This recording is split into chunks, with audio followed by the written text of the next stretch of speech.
सकता, बस उनको क्या करना है, हमको ऑब्जर्व करना है और जो चीजों को हम चाहते हैं यहां पर यदि इसमें चेंज करना है तो क्या करना है, स्पीक। जितने भी यहाँ पर लोग बैठे हैं, माता बैठी हैं, हमारे भाई हैं, देखिए आप अपने बच्चों को प्रतिदिन क्या बोलते हैं, ये मेरी बात सुनता ही नहीं है, ये पढ़ता ही नहीं है, ये अच्छा खाना खाता ही नहीं, मैं सारे दिन कहती रहती हूँ। अब सोच करके देखिए अपने बच्चे से एक्सेप्टेंस क्या है, चाहते क्या है, और इसके लिए बोल क्या रहे हैं। पड़ोसी भी घर में आ गया तो उससे शिकायत ही कर रहे हैं उसकी, और बच्चे के सामने कर रहे हैं। और रिजल्ट क्या चाहते हैं, जो आप उसके लिए बोल रहे हैं वो बच्चा 100% वो ही बन रहा है। यदि आपको अपने रिजल्ट चेंज करने को क्या करना है, स्पीक। अपने शब्दों का चुनाव ध्यान पूर्वक करना है। क्या करना है, अपने बच्चे को इंजीनियर बनाना चाहते हैं तो स्पीक क्या करना है, मेरा बच्चा इंजीनियर बन चुका है, मेरा नाम रोशन कर रहा है। तो अपने शब्दों में यदि आपने परिवर्तन करना स्टार्ट किया तो आपके रिजल्ट्स चेंज होते चले जाएंगे। Agreed with you? Thank you so much. कि फिजिकल जो बॉडी है आपकी वो कैसे ड्रिवन होती है, कैसे काम करती है। तो देखिए सबसे पहला जो फैक्टर है वो है फूड का, वो है भोजन का। भोजन से क्या मिलते हैं, कितने लोग बताएंगे, भोजन जब आप ले रहे हैं तो क्या मिलता है भोजन से? आप एनर्जी जो मिल रही है, कार्बन्स, प्रोटीन, वसा, फाइबर है, पानी है, इनसे क्या हो रहा है। तो ये स्थूल जो शरीर है इसका क्या होता है, निर्माण होता है। जो भी आप खा रहे हैं इस शरीर को चलाने के लिए वो एक फ्यूल का काम कर रहा है। Agreed with you? मेरी बात से आप सहमत और मैं आपकी बात से सहमत हूं। आप हैंड रेज करके मुझे एक बार बताएं कि जो भी आप भोजन लेते हैं वो आपका शरीर का निर्माण कर रहा है, और जो बचा वो क्या हो रहा है, वेस्ट। वो क्या है, कूड़ा। जो आपने पचा लिया वो आपका है और बाकी क्या है। अब जो ये वेस्ट आपके शरीर में इकट्ठा हुआ, जो परमात्मा का, जो इस शरीर का एक ऑटो डिटॉक्सिफिकेशन प्रोटोकॉल है, उसको हम यदि उसी के रूप में रहने दें तो ये 100% जो आपने खाया था, जो पचने के बाद बॉडी से वो निकल जाता है, एलिमिनेट हो जाता है। लेकिन कितने लोग आज ये हैं जिनको गैस्ट्रिक की प्रॉब्लम रहती है, कब्ज कभी कभी हो जाती है, सिर में दर्द हो जाता है, कितने लोग हैं यहाँ पर। तो आपका यहाँ पर वो भोजन जो पचा वो सड़ा, फिर गैस्ट्रिक बनी उसकी, क्योंकि ये 100% यदि वो एलिमिनेट हुआ तो फिर आपको कोई बीमारी होने वाली नहीं है। आइए समझते हैं इसको। शरीर से बाहर निकलने के लिए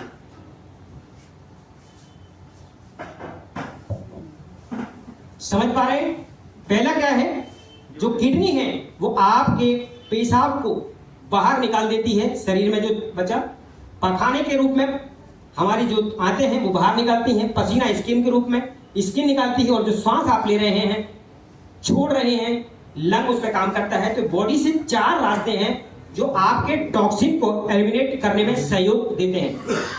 सहमत है मेरी बात से? अब यहां पर जितने भी लोग बैठे हैं, आपको यदि इन चारों जो एलिमिनेशन के ये रास्ते हैं, यदि ये प्रॉपर काम करें तो क्या कभी बीमार होंगे? आप अपने घर में डेली कूड़ा लगाते हैं, 10 दिन के लिए उसको बंद कर दीजिए घर को, फिर आइए तो क्या मिलेगा, डस्ट।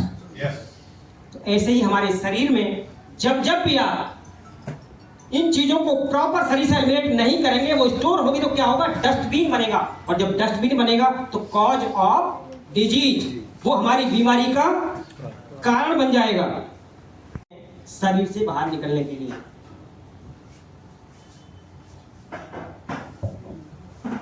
समझ पा रहे हैं, पहला क्या है, जो किडनी है वो आपके पेशाब को बाहर निकाल देती है, शरीर में जो बचा पखाने के रूप में हमारी जो आते हैं वो बाहर निकालती हैं, पसीना स्किन के रूप में स्किन निकालती है, और जो श्वास आप ले रहे हैं, छोड़ रहे हैं, लंग उस पर काम करता है। तो बॉडी से 4 रास्ते हैं जो आपके टॉक्सिन को एलिमिनेट करने में सहयोग देते हैं।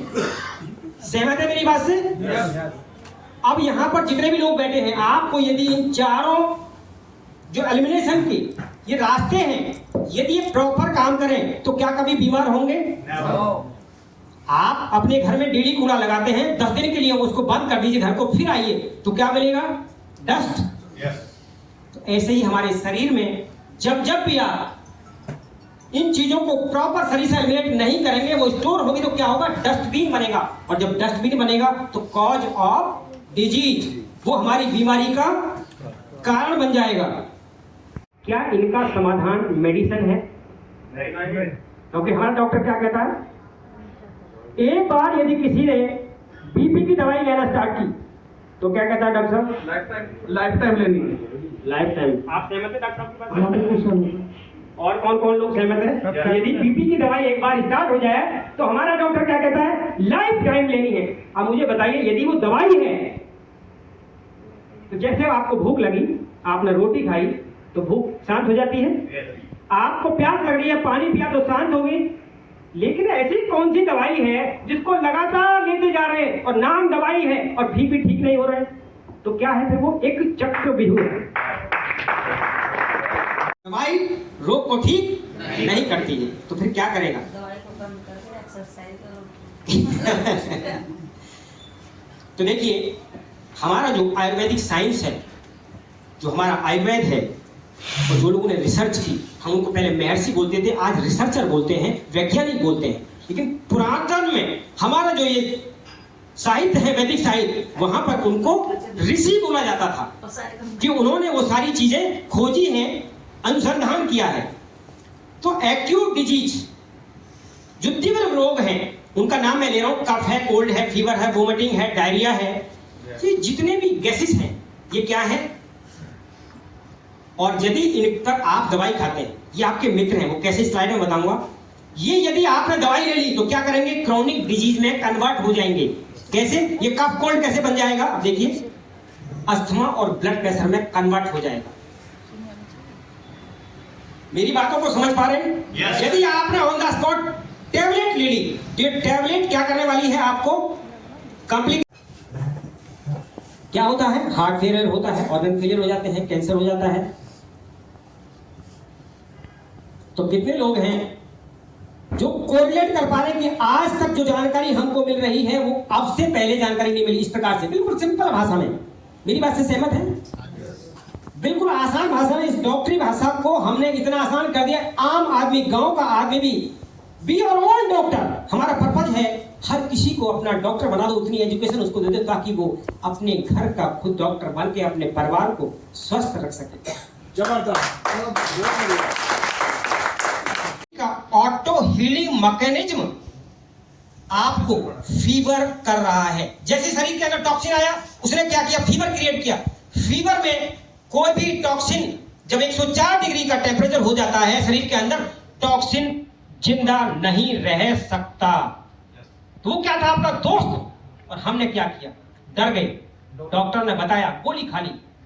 और जैसे ही गोली खाई, डोलो या और भी कोई गोली, हमारे को फिर उसने बता दिया, भाई ठीक है, हमारी बात को तू विश्वास ही नहीं कर रहे। तो ये दोस्त जो था, अब ये दूसरी सेना में जाकर के मिल जाता है, जो बीमारी वाली कैटेगरी है। तो क्या करता है?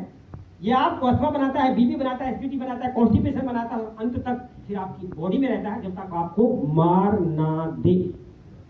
समझ पाए मेरी बात को? तो आप क्या चाहते हैं? जो दोस्त है टॉक्सिन, जो परमात्मा का ऑटो हीलिंग मैकेनिज्म है, क्या उसको तोड़ना चाहते हैं या बनाए रखना चाहते हैं अपने शरीर के अंदर ताकि कोई बीमारी ना हो?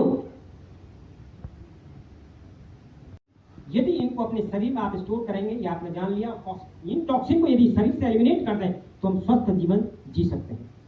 अब देखिए, आपने ये भी सब समझा, यूरिक एसिड हो, शुगर हो, कैंसर हो, फैट हो, कोलेस्ट्रॉल हो, एसिडिटी हो, गैस हो, थायराइड हो, आज महिलाओं में सबसे ज्यादा गांठें बन रही हैं यूट्रस के अंदर। सहमत है भाई जी?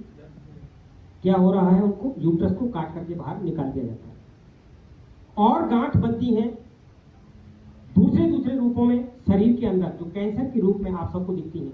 और मैं आपको बता रहा हूं, एक बार यदि कैंसर की बायोप्सी आपने करा ली, तब तक तो कैंसर नहीं था, लेकिन जैसे ही बायोप्सी कराते हैं फिर कैंसर बनने से कोई रोक नहीं सकता, क्योंकि वो उसका प्रोसेस है, वो शांत था।